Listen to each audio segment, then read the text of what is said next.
आम्ही सुरुवातीपासूनच सांगत होतो की ॲट्रॉसिटी ॲक्टच्या 18 अंतर्गत त्या ज्या पोलीस स्टेशनच्या ज्युरिस्डिक्शनमध्ये ॲट्रॉसिटी ॲक्ट अंतर्गत एखादा गुन्हा घडतो तो पोलिसांनी FIR करणं मस्ट आहे असं पहिल्या दिवसापासून आम्ही सांगत होतो। आम्ही त्याच्यानंतर पोलिसांनी गुन्हा दाखल केला नाही, सिनियर PI जे असतील कोथरूड पोलीस स्टेशनमध्ये गुन्हा दाखल झाला नाही, तशी फिर्याद आम्ही त्यांना दिली होती। त्यानंतर CP साहेबांच्या ऑफिसमध्ये सुद्धा आम्ही रात्री 3 तारखेला रात्री सकाळी 11 वाजल्यापासून तर रात्री 3:30 वाजेपर्यंत केवळ FIR दाखल करा अशी आम्ही विनंती करत होतो, तरी त्यांनी केली नाही। त्याच्यानंतर आम्ही 28 ऑगस्ट 2025ला माननीय शिवाजीनगर पुणे येथील सेशन कोर्टासमोर BNSS सेक्शन 175(3) अंतर्गत एक प्रायव्हेट कंप्लेंट दाखल केली। त्या प्रायव्हेट कंप्लेंटचे आर्ग्युमेंट होऊन आज आदेश आलेला आहे। तो आदेश असा आहे की कोथरूड पोलीस स्टेशन अंतर्गत कोथरूड पोलीस स्टेशननी ताबडतोब उद्या ऑर्डर झाल्याच्या नंतर त्यांना ऑर्डर दिल्याच्या नंतर याच्यामध्ये FIR नोंदवावा आणि या गुन्ह्याचा तपास ACP दर्जाच्या अधिकाऱ्याकडे देण्यात यावा। या गुन्ह्यामध्ये जे काही आरोपी असणार आहेत ते श्री अमोल कामटे, सहाय्यक पोलीस निरीक्षक, Satara police station Chhatrapati Sambhajinagar, Shrimati Sanjivani Shinde, police constable, Satara police station Chhatrapati Sambhajinagar, Dhananjay Sanap, police अधिकारी सायबर विभाग, Satara police station Chhatrapati Sambhajinagar, Vinod Pardeshi, police हवालदार, सातारा पोलीस स्टेशन छत्रपती संभाजीनगर, त्याचप्रमाणे प्रेमा पाटील, कोथरूड पोलीस स्टेशनच्या सहाय्यक पोलीस निरीक्षक, त्याचप्रमाणे श्रुती कडणे, कोथरूड पोलीस स्टेशनच्या मपोशे आणि त्या पीडित मुलीचे जे सासरे आहेत निवृत्त पोलीस कर्मचारी सकाराम सानप आणि श्रीमती प्रेमा पाटील यांची मैत्रीण, त्यांचं नाव माहीत नाही, अशा 8 आरोपींवरती या ठिकाणी भारतीय न्याय संहिता section 310 subclause 2, 140 subclause 3, 74, section 333, section 62, section 115(2), section 352, section 351(3), section 3(5), त्याचप्रमाणे अनुसूचित जाती आणि अनुसूचित जमाती अत्याचार प्रतिबंधक कायदा 1989चे कलम 31R, 31S, 31W रोमनमध्ये 1, रोमनमध्ये 2, तसेच कलम 18 हे सेक्शन ॲट्रॉसिटी ॲक्ट, त्याचप्रमाणे न्यायालय अवमान अधिनियम 1971चं कलम 12 या एवढ्या सेक्शन अंतर्गत या ठिकाणी FIR दाखल व्हावा असं मेहरबान न्यायालयाने या ठिकाणी आदेश दिलेला आहे। म्हणून आमचा पहिल्या दिवसापासून सांगतो की भारतीय न्यायव्यवस्थेवर आमचा पूर्णपणे विश्वास आहे। आज आमचा विजय या ठिकाणी झालेला आहे। परिक्रमा मॅडम, तुम्ही या सगळ्या संपूर्ण प्रकरणात अगदी पहिल्यापासून होतात, थोडक्यात ते प्रकरण सांगा, नेमकं काय झालं होतं त्या रात्री, आणि या संपूर्ण प्रकरणात पुणे पोलिसांनी जर योग्य वेळेला कारवाई केली असती तर कदाचित आज ही वेळ आली नसती का? तो फक्त एक नरेशन। आणि दुसरं की कोणकोणते गुन्हे दाखल झालेत आपल्याला पाहणाऱ्या लोकांना कळावं की कोणकोणते सगळ्यातला मॅटर जो आहे ना तो थोडा समराईज करा। येस, सो अगदी सुरुवातीपासून या सगळ्या प्रकरणामध्ये सर्व मीडियानी आणि तुम्ही सर्वांनी आम्हाला जी साथ दिलेली आहे, एक पीडित महिला संभाजीनगरवरनं इथे येते, मदत मागण्यासाठी येते आणि तिला मदत करणाऱ्या 3 मुलींना अत्यंत अमानुष पद्धतीने त्यांनी फक्त तिला मदत केली एवढाच एक म्हणजे त्यांचा गुन्हा ठरवला जातो, अपराध ठरवला जातो आणि त्या बेसिसवरती त्यांच्यासोबत म्हणजे अगदी त्यांच्या घरात घुसणं असेल, त्यांचे कपाटं उघडून त्यांचे इनर अंडरगार्मेंट्स ठेवलेले ड्रॉवर ओपन करणं असेल किंवा मग त्यांना पोलीस स्टेशनमध्ये घेऊन जाणं असेल, त्यांच्या अंगाला म्हणजे खूप अगदी अमानुष पद्धतीने घृणास्पद पद्धतीने हात लावण्यासारखा प्रकार केलेला असेल। अगदी म्हणजे जेव्हा या मुली थोड्याशा शांत झाल्या आणि मी त्यांच्याशी बोलण्याचा प्रयत्न केला, हे सगळे अलिगेशन्स आपल्या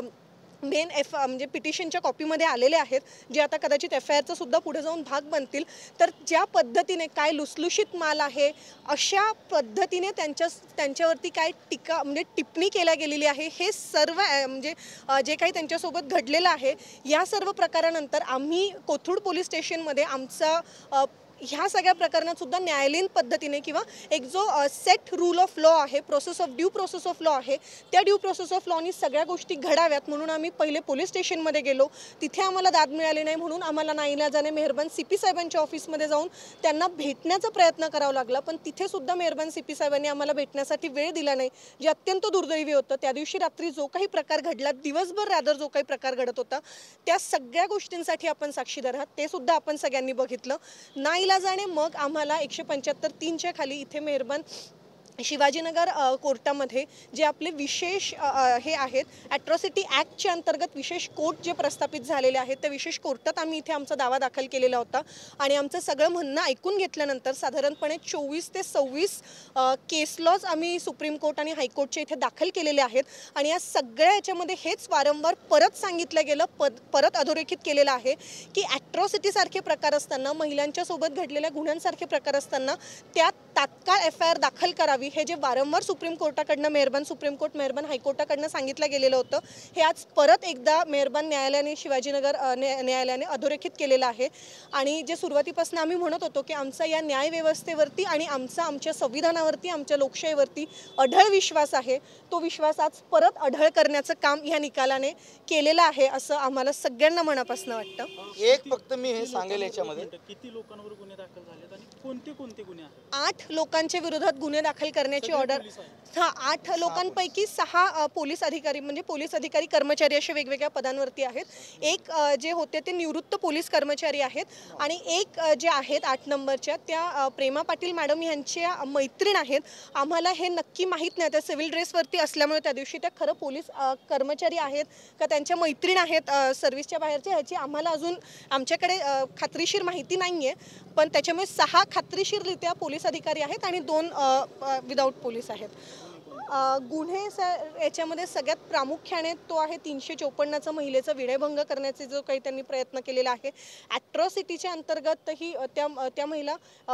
SC ST कॅटेगरीत येत असल्यामुळे 354 आणि ॲट्रॉसिटीमधला तो 354 असा त्याच्यामध्ये प्रायमरी तो हे केलेला आहे। त्याच्यातला एक अत्यंत महत्त्वाचा इन्ग्रेडियंट जो होता जो त्या मुली शांत झाल्यानंतर जेव्हा त्यांच्याशी आम्ही वेगवेगळ्या माध्यमातून बोलण्याचा प्रयत्न केला जेव्हा तो समोर आला तो म्हणजे त्या मुलींच्या घरातनं काही मौल्यवान वस्तू देखील मिसिंग असल्याचं आमच्या नंतर लक्षात आलं। त्या मुलीनंतर जेव्हा काही काळानंतर त्यांच्या घरी जाऊन त्या घरातली सगळी त्यांनी हे केलं तर त्याच्यामध्ये डकैतीचा सुद्धा गुन्ह्याचा आम्ही हे करावा असं आम्ही हे केलेलं होतं। किडनॅपिंगचं सुद्धा आम्ही सेक्शन त्याच्यामध्ये हे केलेलं होतं। हाऊस ट्रेसपासिंग म्हणजे अवैध पद्धतीने किंवा कुठलीही परवानगी नसताना कुठलाही परवाना नसताना किंवा तसे कागदपत्र सादर न करता त्या मुलींना न दाखवता त्यांना त्याच्याबद्दल न कळवता त्यांच्या घरात घुसणं म्हणजे house trespassing. Voluntarily causing grievous hurt voluntary causing hurt rather म्हणजे त्यांना मारहाण करण्याचा जो काही प्रकार झालेला आहे त्याच्या संदर्भात सुद्धा आपण इथे गुन्हा दाखल केलेला आहे आणि या सगळ्यांमध्ये या 8 लोकांचं कॉमन ध्येय होतं कॉमन इंटेन्शन होतं ते म्हणजे त्या मुलींना त्रास देण्याचं त्यामुळे हे सगळं काही 34 मध्ये सुद्धा याच्यामध्ये आलेलं आहे। सो यामध्ये फक्त 1 मिनिट हे सांगू इच्छितो की या प्रकरणात आम्हाला डे 1 पासून आदरणीय ॲडव्होकेट बाळासाहेब आंबेडकरांनी DCP संभाजी कदम साहेबांना फोनसुद्धा केलेला होता की FIR नोंदवा म्हणून तरीही FIR नोंदवला नव्हता। या प्रकरणामध्ये पिटिशन फाईल करण्यापासून तर आजपर्यंत आम्हाला ॲडव्होकेट प्रकाश बाळासाहेब आंबेडकर असतील अंजलीताई आंबेडकर असतील सुजातदादा आंबेडकर असतील यांनी सुद्धा या प्रकरणाचा फॉलोअप खूप घेतलेला आहे म्हणून आम्ही सर्व वकील मंडळीसुद्धा आदरणीय ॲडव्होकेट बाळासाहेब आंबेडकरांचे सुद्धा आभार मानतो। आणि एवढा 310 सबक्लॉज 2 म्हणजे BNSचा पनिशमेंट फॉर डेकॉयटी सारखा गुन्हा असेल ॲट्रॉसिटी ॲक्ट असेल आता इथून पुढे तरी आम्ही पुणे शहरातील पोलीस आयुक्त साहेबांना विनंती करेल की पुणे शहरात असे कुठल्याही प्रकारचे गुन्हे असतील तर कृपया सेशन कोर्टामध्ये दाखल करण्यासाठी येऊ देऊ नका साहेब। त्या FIR तर त्या पोलीस स्टेशनमध्येच आपण FIR करावा आपल्या माध्यमातून ही विनंती आम्ही त्यांना करू। साहेबांनी आता अगदी थोड्या वेळापूर्वीच हे जे आहे ते डिक्टेशन झालेलं आहे। ऑर्डर साहेबांनी आमच्या समोर डिक्टेट केलेली आहे आम्ही सगळे वकील त्या ठिकाणी होतो तर उद्या दुपारपर्यंत ती ऑर्डर अपलोड होईल उद्या दुपारी आमच्या ताब्यात ती ऑर्डर येईल आम्ही सर्व पत्रकार मंडळींना उद्या दुपारी ती ऑर्डर आम्ही आपल्याला पाठवू जितक्या लवकर आमच्या मेहरबान HK भालेराव साहेब हे कोर्टाचं नाव आहे स्पेशल कोर्ट फॉर ॲट्रॉसिटी।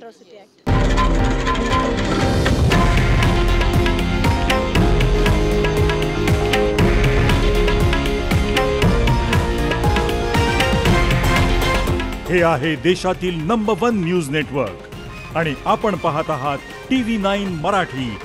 एकमेव।